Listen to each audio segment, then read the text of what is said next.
اللہ تبارک و تعالی نے کتاب و سنت کے اندر کچھ چیزوں کی بڑی تعریف فرمائی ہے اور کچھ باتوں کی بڑی مذمت بھی بیان فرمائی ہے۔ بے باکی اور انتہائی کھلی طبیعت کے درمیان ایک وصف ہوتا ہے جس کو حیا کہتے ہیں۔ جب بھی کوئی ایسا فعل بندے سے سرزد ہونے لگے جو قابل مذمت ہو، برا ہو، تو اس کے دل کے اندر جو جھجک پیدا ہوتی ہے اس کو حیا کہا جاتا ہے۔ حیا سے مراد یہ ہے کہ انسان وزادار ہو، بے باک نہ ہو، جو منہ میں آئے کہہ دینے کا عادی نہ ہو، اس کی طبیعت کے اندر، اس کے مزاج کے اندر ٹھہراؤ ہو، وہ چیزوں کو دیکھ کر سمجھ کر چلنے کا عادی، اس کو باحیا کہتے ہیں۔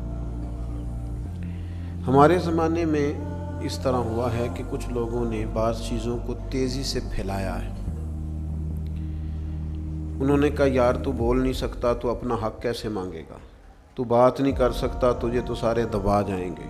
اگرچہ اپنے حق سے پیچھے ہٹنا بھی حیا نہیں، لیکن یہ کہ کسی کام کی بھی حکمت کو چھوڑ دینا، جو مزاج میں آئے وہ کر دینا، کسی چیز کا لحاظ ہی نہ کرنا، کسی وزاداری کو قائم ہی نہ رکھنا، کسی بڑے کو بڑا ہی نہ سمجھنا، کسی چھوٹے کے مزاج کے لیے اپنے دل میں شفقت ہی پیدا نہ کرنا، اور اپنے لہجے کی سختی اور تلخی اور ترش روئی اتنی زیادہ کر لینا کہ کوئی حد قائم ہی نہ رہے۔ اسلام اس کو پسند نہیں کرتا۔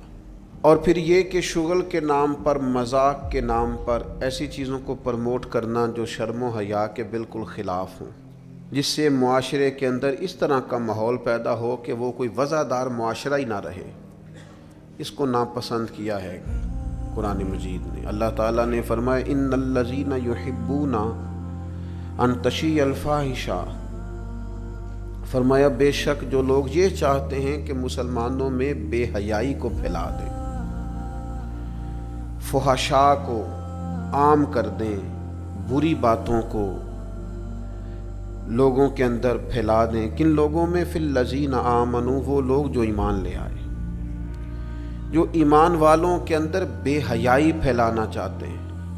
اور قرآن مجید کے الفاظ بڑے قابل غور ہیں۔ فرمایا ان الذین یحبون، بے شک وہ پسند کرتے ہیں، وہ چاہتے ہیں کہ ان تشیع الفاحشۃ فی الذین آمنوا، کہ بے حیائی پھیل جائے ان لوگوں میں جو ایمان لائے ہیں۔ تو مالک فرماتا ہے لہم عذاب علیم، ان لوگوں کے لیے دردناک عذاب ہے۔ اور ایسا نہیں ہے کہ یہ قیامت تک انتظار کریں گے پھر انہیں عذاب دیا جائے گا۔ یہ عذاب کہاں کہاں ملے گا؟ فی الدنیا والآخرہ۔ جو مسلمانوں میں بے حیائی پھیلانے کو پسند کرتے ہیں انہیں دنیا میں بھی عذاب ہوگا اور آخرت میں بھی عذاب ہوگا، اور عذاب بھی عذاب علیم، دردناک عذاب ہوگا۔ فرمایا واللہ یعلم وانتم لا تعلمون، اللہ جانتا ہے تم نہیں جانتے۔ حیا اور وزاداری کو قائم رکھنا، دیکھیں نا، سب سے زیادہ بے نیاز تو اللہ ہے نا، لیکن اگر حضور فرمائیں کہ رب بھی حیا فرماتا ہے، حضور سید عالم علیہ السلام فرماتے ہیں اللہ حیا فرماتا ہے کہ اس کا بندہ اس کے سامنے ہاتھ پھیلائے اور اللہ اس کے ہاتھوں کو خالی واپس کر دے۔ اللہ حیا فرماتا ہے۔ کیا معنی ہے؟ کہ اللہ تبارک و تعالی لحاظ کرتا ہے اس بات کا کہ اس بندے کی امید نہ ٹوٹ جائے، رب کی بارگاہ سے جو اس کی توقع ہے وہ توقع نہ ختم ہو جائے۔ معنی کیا ہوا؟ آپ وزادار رہیں، آپ کے مزاج میں رکھ رکھاؤ ہو۔ بعض لوگ بعض اوقات ایسی بات بول دیتے ہیں، ایسی بات کر دیتے ہیں، اس طرح کی گفتگو ان سے سرزد ہوتی ہے کہ وہ محسوس ہوتا ہے کہ جو اس بندے کی شخصیت ہے نا، جو اس کی پرسنالٹی ہے، اس کے ساتھ وہ بات میچ نہیں ہوئی۔ تجھے تو بہت زیادہ خیال والا ہونا چاہیے، تیرے مزاج کے اندر تو بہت زیادہ وزاداری ہونی چاہیے۔ نبی پاک صلی اللہ تعالی علیہ وسلم نے فرمایا رب حیا کرتا ہے۔ اور ایک مقام پہ حضور نے فرمایا جب سفید داڑھی والا مسلمان قبر میں جاتا ہے تو اللہ فرشتوں سے فرماتا ہے اسے عذاب نہ دینا، مجھے حیا آتی ہے۔ لیکن اگلے لفظ جو حضور نے بیان فرمائے وہ سمجھنے والے ہیں. فرمایا رب کہتا ہے مجھے حیا آتی ہے، تو بندے کو بھی تو حیا کرنا چاہیے، اس کو بھی حیا کرنا چاہیے کہ کوئی تو موقع ایسا ہو جب میں کوتاہیوں سے بچوں. اب اگر میری عمر کے تقاضے بڑھ گئے ہیں تو میرے حلم کے تقاضے بھی بڑھ جائیں، میری وفاداری کے. وہ حضرت حافظ سعدی رحمۃ اللہ علیہ نے ایک مقام پہ فرمایا کرنے لگے میں نے 20-22 سال کے بوڑھے بھی دیکھے اور میں نے 80-90 سال کے نوجوان بھی دیکھے. حضور یہ کیا بات ہوئی؟ فرمانے لگے عمریں بڑی زیادہ ہو گئی ہیں لیکن اپنے مزاج کے لحاظ سے وفادار بچپنا ہے طبیعت میں. ابھی بھی عادات ایسی ہیں کہ جن میں غور کرنے کی ضرورت. اور فرماتے ہیں کچھ لوگ ایسے ہیں کہ عمریں تھوڑی ہیں لیکن انہوں نے اپنے آپ کو سمیٹ لیا ہے، بعض چیزوں پر اپنے اوپر پابندی کر لی ہے، بعض چیزوں کا لحاظ کرتے ہیں، کچھ معاملات سے بڑی ہمت کر کے بچتے ہیں. پھر انہوں نے نتیجہ نکالا، کہنے لگے میں اس نتیجے پہ پہنچا ہوں کہ بزرگی عمر کے ساتھ نہیں ہوتی، علم اور حلم کے ساتھ ہوتی ہے. علم اور حلم کے ساتھ بزرگی کا تعلق ہے. تو اپنی آنے والی نسل کو وفادار کیا جائے، اس کے اندر حیا پیدا کی جائے، انہیں اس بات کا لحاظ دیا جائے کہ آپ مذاق کریں لیکن اس کی بھی تو حد ہو نا. آپ یقین کریں بعض لوگ دادا کے ساتھ شغل کر رہے ہوتے ہیں، اپنے دادا کے ساتھ اس کا مذاق بنا رکھا، معاذ اپنے والدین کے بارے میں باتیں کر کے وہ ہنس رہے ہوتے ہیں. اور کئی دفعہ والدین سپورٹ کر رہے ہوتے ہیں، کہتے ہیں یہ بڑا اس کا مذاق والا مزاج ہے، مجھے بھی معاف نہیں کرتا. تو آپ اسے کیا بنا رہے ہیں؟ جب یہاں بھی اس کا پردہ قائم نہیں ہے تو پھر اس کا پردہ کہاں قائم ہوگا؟ اس کی طبیعت کے اندر ٹھہراؤ ہونا چاہیے. وہ لوگ تو وہاں بھی وفادار تھے جہاں بات کرنے کی ضرورت ہے. نبی پاک علیہ السلام نے صحابہ سے پوچھا کہ وہ کون سا درخت ہے جس کی مثال مومن کی طرح ہے؟ تو حضرت عبداللہ ابن عمر فرماتے ہیں مجھے سوال کا جواب آتا تھا کہ وہ کھجور کا درخت ہے،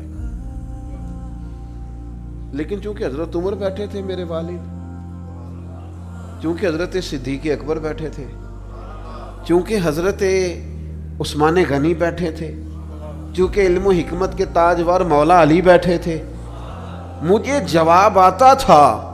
لیکن حضرت عبداللہ ابن عمر فرماتے ہیں حیا مانے تھی، حیا نے مجھے منع کیا کہ اتنے بزرگ بیٹھے ہوں اور تو جواب دیتا پھرے. ہمارے مفسرین کرام نے یہاں لکھا ہے کہ اساتذہ اور مشائخ کی موجودگی میں علم بتانا بھی منع ہے. آپ کے بڑے بیٹھے ہوں آپ تقریر کرنے سے بھی لحاظ کریں، آپ وہاں کوئی مسئلہ نہیں بیان کریں. یہاں تو بڑے معاملات اور ہو جاتے ہیں. ہمیں اپنے بزرگوں کے سامنے ایک خاص وفاداری وہ بندے کو خوبصورت کرتی ہے. حضرت عباس حضور کے چچا ہیں، ان کے بیٹے جناب عبداللہ ابن عباس فرماتے ہیں میرے والد سے کسی نے پوچھا تھا آپ بڑے ہیں کہ نبی پاک؟ تو بڑی سادی سی بات ہے، چچا بڑا ہی ہوتا ہے عمر میں. آپ بڑے ہیں کہ نبی پاک؟ تو یہ وفاداری ہے، یہ کمال وفاداری ہے. یہ ان لوگوں کا طریقہ ہے جو بڑے رسیلے سجیلے، جو بڑے خوبصورت لوگ ہوتے ہیں، جن کے لہجوں سے لفظ نہیں شہد ٹپکتا ہے.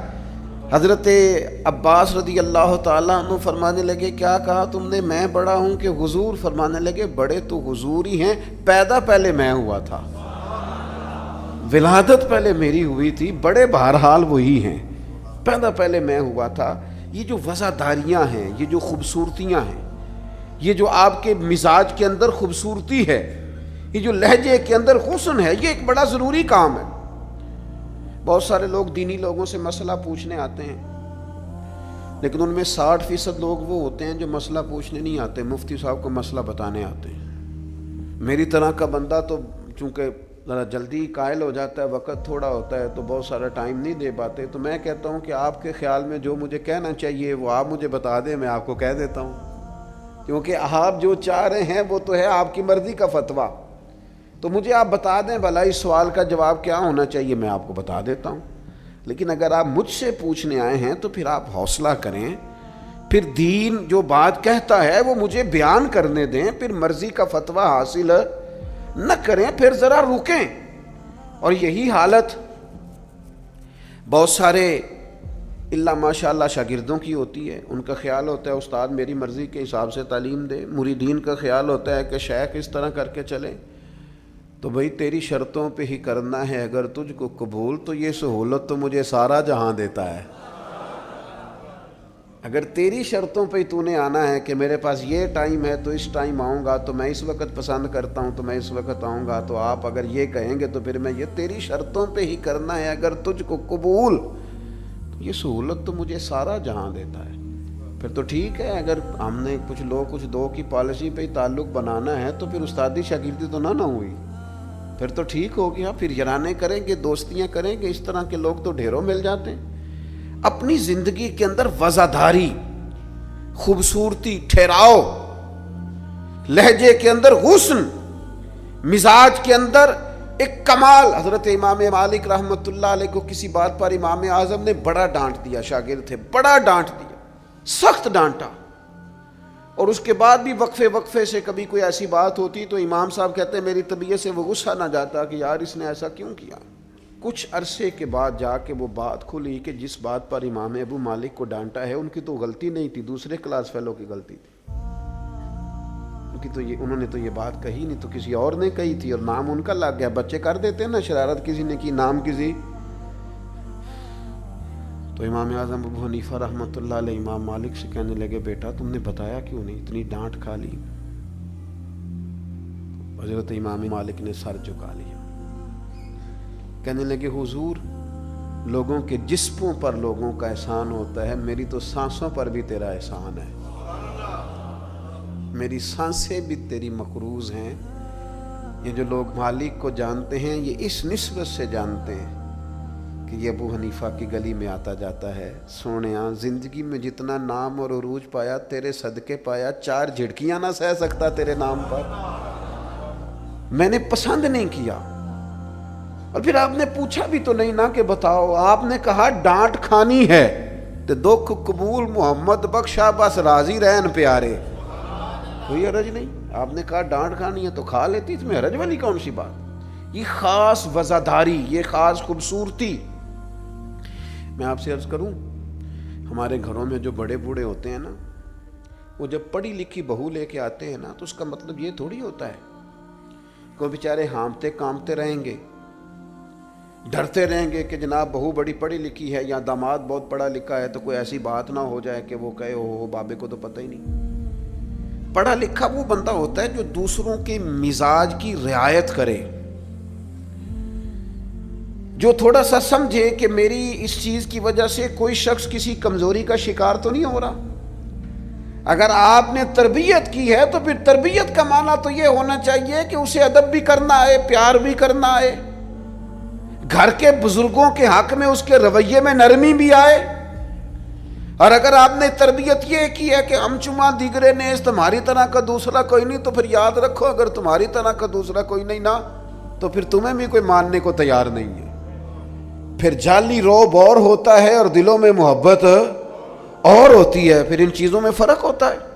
اگر آپ تعلیم یافتہ ہیں تو آپ دوسروں کے مزاج کی رعایت کریں، آپ کو پھر حضرت مولا علی شیر خدا رضی اللہ تعالیٰ عنہ سے کسی آپ نے فرمایا ایک مقام پہ فرمایا ہر چیز کی زکوٰۃ ہوتی ہے، عقل کی زکوٰۃ پتہ کیا ہے حضور؟ کیا فرمایا؟ عقل کی زکوٰۃ جاہلوں کے ساتھ گزارا کرنا ہے۔ تیری عقل کی زکوٰۃ نکلے گی، تجھے پتہ چلے گا کہ تو کس طرح گزارا کرتا ہے، اور اگر تو جاہل سے گزارے نہیں کر سکتا تو پھر اس کا مطلب یہ ہے کہ تو نے علم کو سمجھا۔ عزیز دوست آپ غور فرمائیں اور اس پر آپ توجہ رکھیں گے کہ وزاداری، لفظوں کا چناؤ۔ قرآن مجید نے کہا یا ایھا الذین آمنوا لا تقولوا راعنا وقولوا انظرنا، اے ایمان والو تم نے جب میرے محبوب سے بات کرنی ہے تو راعنا نہیں کہنا، انظرنا کہنا ہے۔ یہ نہیں کہنا حضور سمجھ نہیں آئی رعایت کر دے، یہ کہنا یا رسول اللہ ایک نظر کرم کر دیں، ذرا بات دوبارہ سمجھا دیں۔ آپ اچھے جملے تلاش کے وزاداری کے ساتھ، ایک خاص حیا کے ساتھ۔ حضرت مولا علی شیر خدا فرماتے ہیں حضور سے مسئلہ پوچھنا تھا۔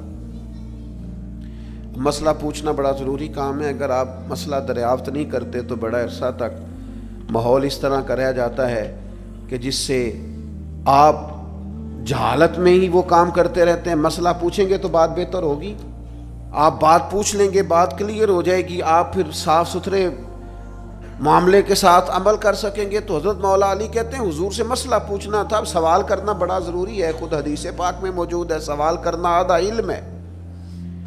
لیکن حضرت علی کہتے ہیں نبی کریم سے مسئلہ پوچھنا تھا, میں نے مہینوں انتظار کیا, ہفتوں انتظار کرتا میں. میرا خیال تھا کہ میں سوال کی تکلیف بھی نہ دوں, کوئی اور آ جائے آ کے حضور سے مسئلہ پوچھ لے. حیا مانی تھی, میں داماد ہوں حضور کا رشتے میں. کچھ ایسی باتیں ہیں جو حیا کے مانند میں سوال نہ کرتا. میرا دل ہوتا کوئی اور پوچھ لے, وہ پوچھے گا, حضور بتائیں گے, ساتھ میرا مسئلہ بھی حل ہو جائے گا.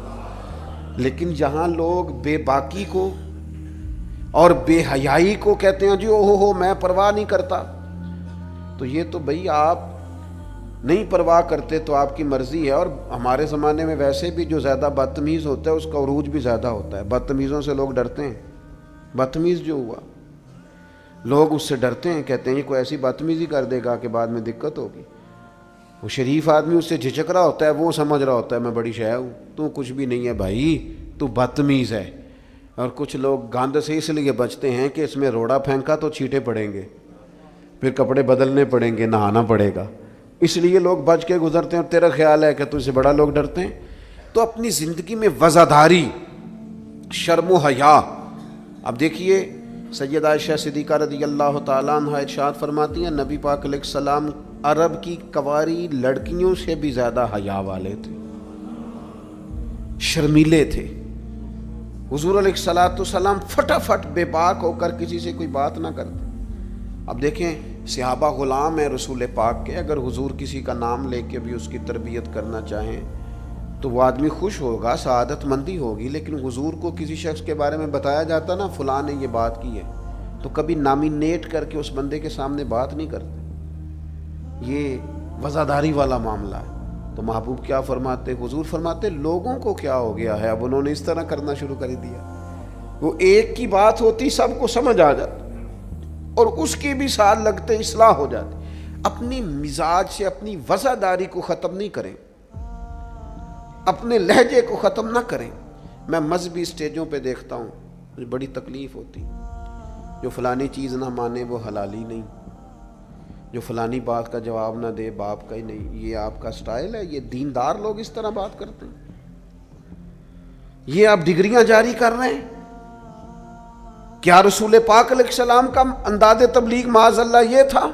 میں کیا کروں, صرف میں دینی لوگوں کی بات نہیں کر رہا. جو آدمی گندے لطیفے سناتا ہے نا اسٹیج پہ بیٹھ کے, اس کی آپ فین فالوئنگ دیکھیں کتنی زیادہ ہے. سٹیٹس کیا ہے, گند بولتا ہے, لطیفے سناتا ہے, اور اس کو سننے والوں کی تعداد کیا, او آ رہی ہے دنیا ٹوٹ کے پڑ رہی ہے. یہ ہمارے معاشرے کے مجموعی مزاج کی عکاسی کرتی ہے کہ وزاداری کس حد تک ختم ہو گئی. اپنے انداز میں, اپنے لب و لہجے میں خاص شرم و حیا, خاص خوبصورتی. ہمارے جو دیہاتی گھر ہوتے تھے ان کے اندر بڑی وزاداری ہوتی تھی, ان کے اندر بڑا خیال رکھا جاتا تھا, چیزوں کو بڑا سمجھا جاتا تھا. یہاں آپ حالت دیکھ لیں, شادی بیٹی کی ہو یا بیٹے کی ہو, سارا خاندان بیوٹی پارلر میں بیٹھا ہوتا ہے.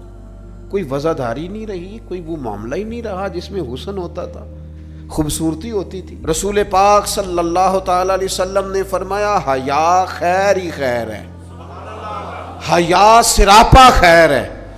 تیرا جھکا جھکا لہجہ, تیرے جھجکتے لفظ, تیری ٹھہری ٹھہری باتیں, تیرا ذرا سمٹ کر چلنا, سمٹ کر بات کرنا, تیرے لہجوں کا ٹھہراؤ, گویا یہ وہ ٹھنڈی ہوا ہے جو چلے گی تو صحیح پر کسی کو فائدہ دے گی, نقصان نہیں دے گی.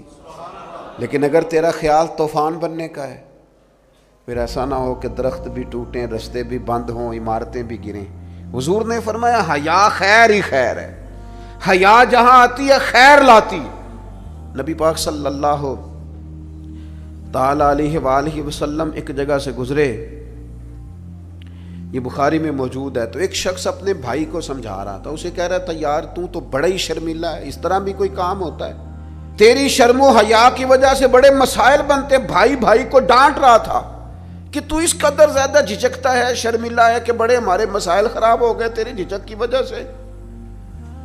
تو حضور قریب سے گزرے تو یہ میرے کریم کا انداز دیکھیے، حضور فرمانے لگے اسے کچھ نہ کہے، اسے چھوڑ دے، اس لیے کہ حیات و ایمان کا حصہ ہے، حیات و ایمان کا حصہ ہے۔ اور ایک حدیث میں حضور نے فرمایا 70 سے زیادہ شاخیں ہیں ایمان کی، اور حیا بھی ایمان کا حصہ ہے۔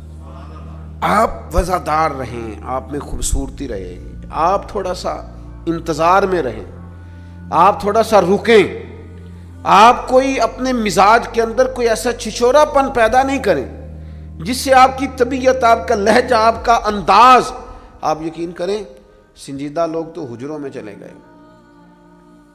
ایک بہت بزرگ تھے، عالم بھی تھے، تو کچھ سیاسی سوجھ بوجھ اچھی رکھتے تھے۔ میری ان سے ملاقات ہوئی تو میں نے ان سے کہا کہ صاحب آپ کو تو بڑا اچھا سیاستدان سمجھا جاتا تھا، تو کیا ہوا آپ چھوڑ گئے؟ کہنے لگے موجودہ سیاست سے وزاداری رخصت ہو گئی، لہذا ہم نے بھی ارادہ کیا ہے کہ اب یہ دامن بچانے والا کام ہے، لہذا قبل از وقت بھرا میلہ چھوڑ دینے کا ارادہ کیا ہے، اب یہ ماحول ہمارے والا نہیں رہا، دامن بچانے کا ارادہ کیا ہے کہ اس میں وزاداری نہیں۔ میرے عزیز، کبھی بھی اپنے مزاج سے، اپنے مرتبے سے، اپنے وقار سے نیچے اتر کر کبھی کوئی بات نہ کریں، کبھی کوئی کاروبار نہ کریں، کبھی کوئی لین دین نہ کریں۔ آپ اپنی وزاداری، اپنا حسن، اپنے ایمان اور تقوی کے ثمرات کی حفاظت کریں، کسی جگہ کوئی کمزوری نہیں دکھائیں، آپ اس خوبصورتی کا شکار رہیں جو اسلام نے عطا کی، اور اسے اپنے دامن میں بہت بڑی نعمت سمجھ کے سما کے رکھیں، کوئی کمزوری نہ دکھائیں۔ تھوڑی سی مشکل ہوتی ہے جب انسان زمانے کے ساتھ مل کے نہیں چلتا تو مشکلات آتی ہیں تھوڑی بہت، جب دور کے مطابق فیشن نہیں کرتا تو ظاہر ہے اسے لوگ پینڈو بھی کہتے ہیں، اسے جاہل بھی کہتے ہیں، اسے یہ بھی کہتے ہیں کہ اسے شعور کوئی نہیں، یہ تانے تھوڑے بہت سننے پڑتے ہیں، لیکن آپ کی وزاداری، آپ کے وقار میں، آپ کے لہجے میں کسی قسم کی کوئی کمزوری نہیں آنی چاہیے۔ آپ ایک نمونہ ہیں، اور یہ مت سمجھیے گا کہ لوگ صرف آپ کی تقریر سے تاثر لیتے ہیں، آپ کا نمونہ عمل آپ کے گھر سے لے کر دوستوں کی محفل تک وہ شمار کیا جاتا ہے۔ آپ بڑی خوبصورتی کے ساتھ، حضرت غوث اعظم رضی اللہ تعالیٰ عنہ 2000 دینار کا جوڑا پہن کے جمعے کا خطبہ دیتے تھے، 2000 دینار کا جوڑا۔ تو آپ کی اہلیہ نے ایک دن کہا کہ حضرت کئی دفعہ ایسے ہوتا ہے کہ صبح کا کھانا گھر میں ہوتا ہے اور شام کا نہیں ہوتا، لیکن آپ جب منبر کی طرف بڑھتے ہیں تو آپ کا لباس اتنا شاہانہ ہوتا ہے کہ لوگ سمجھتے ہیں پتہ نہیں ہم کتنے کو مالدار ہیں۔ تو حضرت فرمانے لگے یہی تو میں چاہتا ہوں، میں نہیں چاہتا کہ میں پھٹے کپڑے پہن کے رکھوں اور لوگ جاتی دفعہ میرے ہاتھوں میں نذرانہ تھما کے جائیں کہ یہ رکھ لیں، لباس لے لیجئے گا۔ فرمایا اس طرح کا لباس پہنیں گے، اس طرح کی وزاداری اختیار کریں گے کہ جدھر جدھر سے گزریں گے لوگ سمجھیں گے کہ اللہ نے دینداروں کو بڑا بے نیاز بنایا ہوا ہے۔ ہم اپنی وزاداری کے اندر کیوں کوئی کمزوری لائیں؟ اپنے مزاج کے اندر آپ یقین کریں حضرت سعدی شیرازی قرضہ پکڑ کے مہمان نوازی کرتے تھے، قرضے پکڑ پکڑ کے لوگوں کو کھانا کھلانا، اس لیے کہ وزاداری قائم رہے، اور کسی جگہ کسی کمزوری کا اظہار نہیں کرنا تاکہ کسی کو پتہ نہ چل جائے، کوئی یہ نہ سمجھے کہ دین کے نام پہ آئے ہیں تو بار بار یہاں سے سوال ہو رہا ہے۔ تو یہ حیا ہے، یہ خوبصورتی ہے، یہ مزاج کا حسن ہے۔ رسول رحمت صلی اللہ تعالی علیہ وآلہ وسلم نے ہمیں ایک اور حیا کرنے کا بھی کہا ہے، اس پر بھی حضور نے ہماری توجہ دلائی۔ وہ حیا کیا ہے؟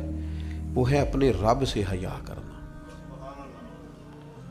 اپنے مالک سے حیا کرنا۔ جب ہم لوگوں کے بیچ ہوتے ہیں تو لوگوں سے حیا کرتے ہیں۔ حضرت عثمان غنی رضی اللہ تعالیٰ عنہ غسل خانے کی 4 دیواری کے اندر بھی غسل کرتے تھے تو تہمت باندھ کے۔ تو گھر والوں نے، یہ کسی نے پوچھا کہ حضور غسل خانہ چاروں جانب سے بند ہے اور اس کے اوپر چھت ہے اور آپ اس میں غسل کر رہے ہیں، تو پھر بھی آپ تہمت کے ساتھ، اور بڑا سمٹ کے اور بڑا کونے میں بیٹھ کے۔ تو آپ فرمانے لگے جب لوگوں کے بیچ ہوتا ہوں تو لوگوں سے حیا کرتا ہوں، جب تنہا ہوتا ہوں تو رب سے حیا کرتا ہوں۔ حضرت امام اعظم ابو حنیفہ گھر کی چار دیواری میں بھی ننگے سر نہیں بیٹھتے تھے، ٹانگیں پھیلا کے نہیں بیٹھتے تھے، فرماتے تھے سوتے وقت یہ کام کروں گا، میں گھر میں بھی وہ لہجہ اختیار نہیں کرنا چاہتا، اس لیے کہ میں اس رب کا ماننے والا ہوں جو حی و قیوم، جو ہر جگہ دیکھتا ہے، رب سے بھی حیا۔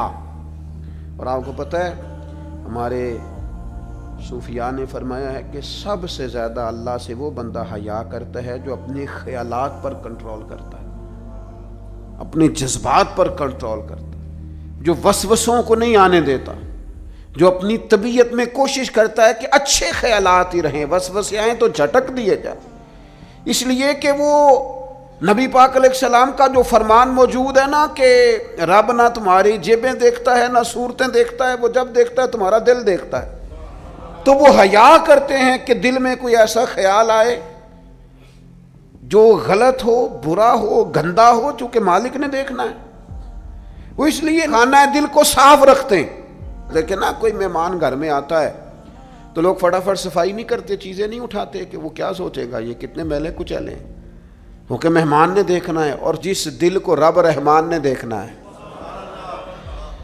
اس کی صفائی رکھنا کہ اس میں گندے برے خیالات، ہرس، ہوس، لالچ، حسد، بغض، کینہ، عداوت، بددیانتی، بدگمانی یہ موجود نہ ہو، چونکہ رب نے دیکھنا۔ اللہ کے پیارے رسول صلی اللہ تعالیٰ علیہ وسلم نے فرمایا اللہ تعالیٰ سے حیا کرو جس طرح حیا کرنے کا حق ہے۔ تو صحابہ کہتے ہیں ہم نے عرض کی یا رسول اللہ صلی اللہ تعالیٰ علیہ وسلم الحمدللہ ہم اللہ سے حیا کرتے ہیں، تو حضور نے فرمایا حیا کا وہ معنی نہیں جو تم نے سمجھا ہے، تو یا رسول اللہ پھر سمجھا دیں کیا معنی ہے حیا کا؟ تو نبی پاک علیہ السلام فرمانے لگے اللہ سے حیا کا حق یہ ہے کہ تم اپنے سر میں جو موجود افکار ہیں ان کی حفاظت کرو، اپنی سوچوں کی حفاظت کرو، پھر تم نے اللہ سے حیا کی۔ اور حضور فرمانے لگے جو کچھ تمہارے پیٹ کے اندر ہے جب تم اس کی حفاظت کرو گے تو پھر تم نے اپنے رب سے حیا کی، یعنی حرام نہ کھانا۔ نہیں پتہ سارے زمانے کو کہ تمہارا رزق حلال ہے کہ حرام ہے، پر تمہارے رب کو پتہ ہے نا، لہذا حیا کرنا، لقمہ حرام قریب نہ آنے پائے۔ اور حضور علیہ الصلاۃ والسلام فرمانے لگے یہ بھی یاد رکھنا کہ موت اور ہڈیوں کے گل سڑ جانے کو تم نے یاد رکھا ہوا ہو، اور فرمایا یہ بھی یاد رکھنا کہ تم نے قیامت کے دن دوبارہ اٹھنا ہے، رب کی بارگاہ میں کھڑا ہونا ہے۔ اگر تم نے ان سب چیزوں کو یاد رکھا پھر تم نے صحیح معنوں میں اپنے رب سے حیا کی، اور اگر تم نے یہ بھلا دیا ہے اور بس ٹھیک ہے دوڑ کے آئے، نماز پڑھ لی، اور جناب محفل میلاد میں جانے کا وقت آیا تو کہیں سے ادھار ٹوپی لے کے سر پہ اوڑھ لی اور لباس جو ہے وہ شلوار قمیض والا نکل آیا اور لہجہ بدل گیا، تو پھر کچھ ظاہری طور پر تو چیزیں بہتر کی لیکن حقیقی معنوں میں اپنے رب سے حیا نہیں کی۔ حضور فرماتے ہیں کچھ لوگ تہامہ پہاڑ جتنی نیکیاں لے کے آئیں گے قیامت کے دن، لیکن وہ اللہ ہوا میں اڑا دے گا۔ کیوں؟ اس لیے کہ لوگوں کے سامنے نیکیاں کرتے تھے، جب اکیلے ہوتے تھے پھر گناہ کرتے تھے۔ ان کی وہ جو تنہائی کی ناپاکی ہے نا، یعنی وہ جو اکیلے میں رب سے حیا کرنا چاہیے تھا، وہ حیا چونکہ موجود نہیں ہے تو رب فرمائے گا وہ تو تم نے لوگوں کے سامنے وزادار بن کے وقت گزارا ہے، میرے سامنے تو تمہاری تنہائی بڑی ناپاک رہی، لہذا وہ سب نیکیاں بھی ہوا میں اڑا دی جائیں گی۔ خوبصورت زندگی، خوبصورت لب و لہجہ، خوبصورت بولنا، خوبصورت آنا جانا۔ میں طلباء سے کہا کرتا ہوں کہ بڑی پسند کا بھی تمہارا کھانا پکا ہوا ہو تو اس طرح نہ کھاؤ کہ محسوس ہو کہ پتہ نہیں کتنی دیر کے بعد کھا رہا۔ تمہارا لہجہ صاف ستھرا، وہ جو ہمیں کہا گیا کہ بھوک ہو بھی تو ذرا ہاتھ ہٹا لو، کھانے میں، پینے میں، لباس پہننے بھی آپ انوکھ۔ میں نوجوانوں سے عرض کروں گا تمہاری کٹنگ کیوں اس طرح کی لگے کہ جس میں کوئی طبیعت کا انوکھا پن ظاہر ہو، اس سے تمہاری وزاداری پہ ضرب آئے۔ تمہارا بات کرنا اتنا کمزور کیوں لگے کہ جس سے محسوس ہو کہ یار اس کی تو ابھی تربیت ہونے والی۔ تمہیں کیوں اس بات کی کمزوری محسوس ہو کہ لوگ میری طرف دیکھیں، لوگ مجھے جاننے لگ جائیں گے، تو کمزوری ہے۔ ایک خوبصورت وزاداری، یعنی خدا جانے بلندی ہے کہ پستی پر جہاں میں ہوں وہاں کوئی نہیں ہے، ایک خاص اطمینان ہو، زندگی میں ٹھہراؤ ہو، حسن ہو، آپ جہاں ہوں وہاں مطمئن ہو، آپ کی طبیعت بتائے کہ اللہ تعالیٰ نے آپ کو سکون عطا فرمایا ہوا ہے، ٹھہراؤ ہے، خدا کا شکر ہے، دولت ہے، صحت ہے، بچے ہیں، اولاد ہے، دوست اچھے ہیں، آپ ان ساری جائز نعمتوں پر اللہ کے حضور شکر گزار ہوں، لیکن کوئی مزاج میں چھچھورا پن نہ ہو، کوئی طبیعت اس طرح کی نہ ہو جس طرح محسوس ہو کہ آپ اپنا بوجھ کسی پر ڈالنا چاہ رہے ہیں، یا آپ کوئی اضطراب کا شکار ہیں یا بے چینی کا شکار ہیں۔ ہم کبھی کبھی اپنے حالات بتاتے بھی اتنا دور نکل جاتے ہیں کہ بعض دفعہ کہنے کو جی چاہتا ہے یار کوئی نعمت ہے ہی نہیں تیرے اوپر، اتنا کمزور ہو گیا تو، ہر بات میں دکھڑے ہی سنا رہا ہے، ہر وقت کا دکھ ہی تیرے ساتھ ہے۔ اتنے کمزور نہیں، نہایت وفاداری، نہایت خوبصورتی۔ حضرت ابو ذر غفاری ایک کمبل میں وقت گزارا ہے، مدینے سے دور ربضہ میں زندگی گزاری، 5 لوگوں نے جنازہ پڑھا ہے، اسی کسی دے کچھ بھی نہیں لگتے، نہ کوئی ساڈا دردی، لیکن رسول کریم نے فرمایا زمین کے اوپر اور آسمان کے نیچے میرے ابو ذر سے سچا بندہ کوئی نہیں، لیکن وہ ٹاٹ اور بوریے میں بھی وزادار، اطمینان، سکون، ٹھہراؤ، اللہ رسول کی بارگاہ میں مقبولیت، یہ اصل کامیابی ہے بندہ مومن کی۔ نہ بھی رش ہو، نہ بھی نعرے ہوں، نہ بھی زیادہ لوگ جانتے ہوں، لیکن انسان کی طبیعت وزادار ہو، اس کے اندر اطمینان ہو۔ اور کچھ لوگ اتنے مطمئن ہوتے ہیں، ان کی زندگی میں اللہ رسول پر بھروسہ اتنا مضبوط ہو جاتا ہے، ان لوگوں کی زندگیوں کے اندر صبر اور شکر اتنا غالب ہوتا ہے، ان کے لہجے کے اندر ٹھہراؤ اتنا زیادہ ہوتا ہے کہ ان سے مل کر جینے کو جی چاہتا ہے، ان سے ملاقات کر کے انسان کو زندگی گزارنے کا لطف آنے لگتا ہے، یعنی جن سے مل کر زندگی سے پیار ہو جائے وہ لوگ آپ نے شاید نہ دیکھے ہوں مگر ایسے بھی ہیں، جن سے مل کر زندگی سے پیار ہو جائے، انسان کو ٹھہراؤ نصیب ہو، کرم نصیب ہو، ہوتے ہیں ایسے لوگ۔ اس لیے ایسے لوگوں کے پاس بیٹھیں، ایسے لوگوں کی صحبت اختیار کریں، ایسے لوگوں کی بات سنیں۔ اللہ کریم ہم سب کے دلوں میں اطمینان اور سکون عطا فرمائے، اور اللہ تعالی محبوب کے قدموں کا صدقہ ہمیں وفاداری نصیب کرے۔